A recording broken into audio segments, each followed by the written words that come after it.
Assalamualaikum warahmatullahi wabarakatuh. Saya Joya Dupratiwi, kelas 1A Prodi D3 Keperawatan, ingin menjelaskan tentang nilai dan norma konstitusional Undang-Undang Dasar Negara Republik Indonesia dan konstitusionalitas ketentuan perundang-undangan di bawah Undang-Undang Dasar. Konstitusi adalah seperangkat aturan atau hukum yang berisi ketentuan tentang bagaimana pemerintah diatur dan dijalankan. Oleh karena aturan atau hukum yang terdapat dalam konstitusi itu mengatur hal-hal yang amat mendasar dari suatu negara, maka konstitusi dikatakan pula sebagai hukum dasar yang dijadikan pegangan dalam penyelenggaraan suatu negara. Konstitusi berfungsi yang pertama, membatasi atau mengendalikan kekuasaan penguasa agar dalam menjalankan kekuasaannya tidak sewenang-wenang terhadap rakyatnya. Yang kedua, memberi suatu rangka dasar hukum bagi perubahan masyarakat yang dicita-citakan tahap berikutnya. Yang ketiga, dijadikan landasan penyelenggaraan negara menurut suatu sistem ketatanegaraan tertentu yang dijunjung tinggi oleh semua warga negaranya. Yang keempat, menjamin hak-hak asasi warga negara. Hal-hal yang dimuat dalam konstitusi atau undang-undang dasar. Yang pertama, organisasi negara. Misalnya, pembagian kekuasaan antara badan legislatif, eksekutif, dan yudikatif. Pada negara federal, pembagian kekuasaan antara pemerintah federal dan pemerintah negara-negara bagian, dan tentang prosedur menyelesaikan masalah pelanggaran yurisdiksi oleh salah satu badan pemerintahan. Yang kedua, hak-hak asasi manusia. Dalam Undang-Undang Dasar Negara Republik Indonesia tahun 1945, misalnya diatur secara khusus dalam bab 10A, pasal 28A sampai pasal 28J. Yang ketiga, prosedur mengubah Undang-Undang Dasar. Dalam Undang-Undang Dasar Negara Republik Indonesia tahun 1945, misalnya diatur secara khusus dalam bab 16, pasal 37 tentang perubahan Undang-Undang Dasar. Yang keempat, ada kalanya memuat larangan untuk mengubah sifat tertentu dari Undang-Undang Dasar.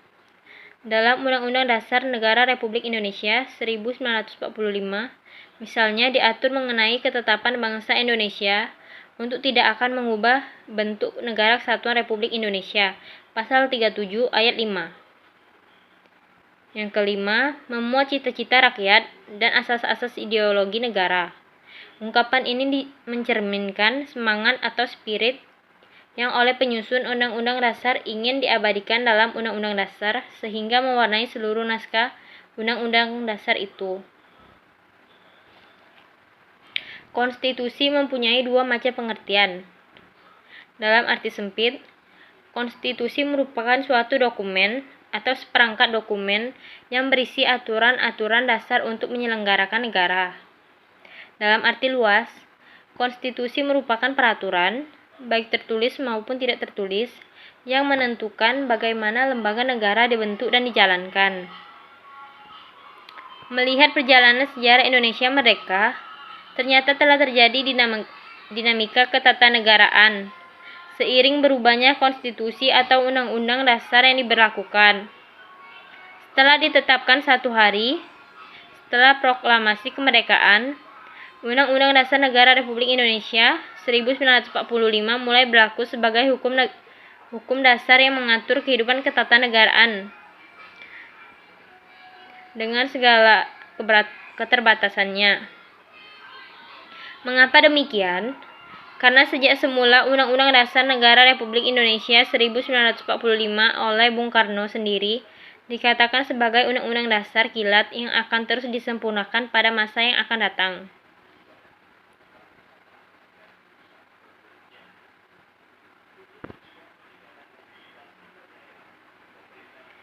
Pada pertengahan 1997, negara kita dilanda krisis ekonomi dan moneter yang sangat hebat.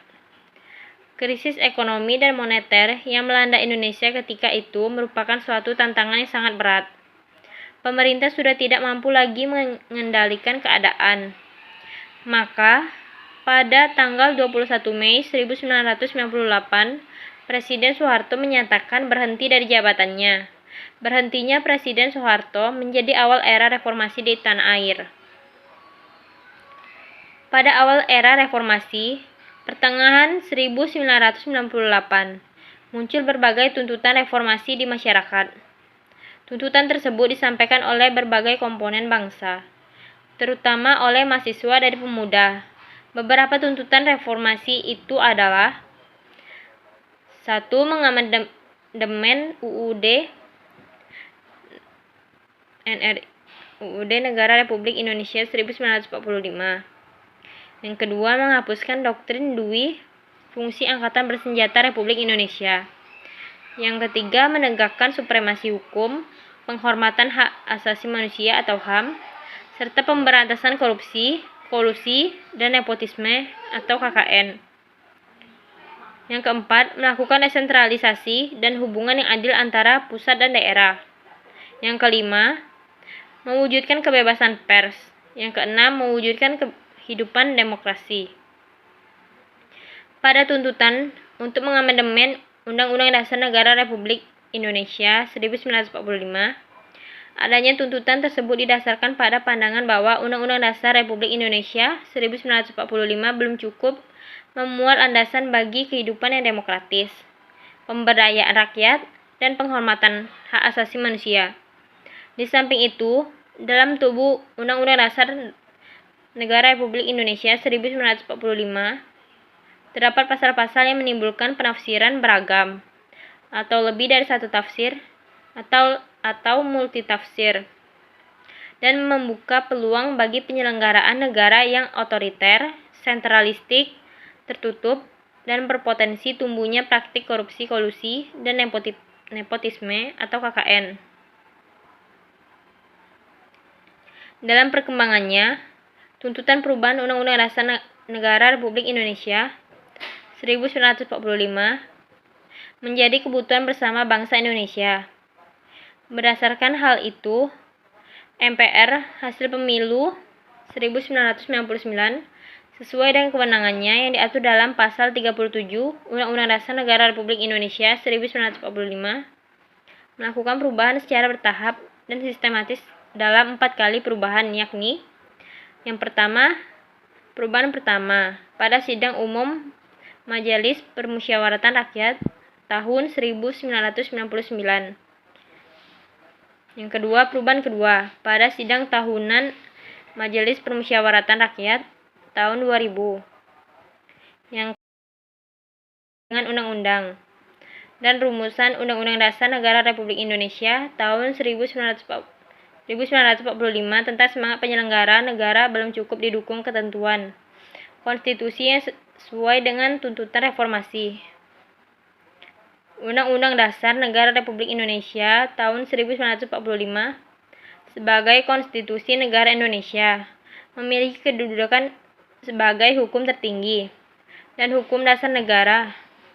Sebagai hukum tertinggi negara, Undang-Undang Dasar Negara Republik Indonesia 1945 menduduki posisi paling tinggi dalam jenjang norma hukum di Indonesia. Sebagai hukum dasar, Undang-Undang Dasar Negara Republik Indonesia tahun 1945 merupakan sumber hukum bagi pembentukan peraturan perundang-undangan di bawahnya. Ini adalah tata urutan peraturan perundang-undangan. Undang-Undang Nomor 10 Tahun 2004 yang terdiri dari Undang-Undang Dasar 1945, Undang-Undang atau Perpu, Peraturan Pemerintah, Keputusan Presiden, dan Peraturan Daerah.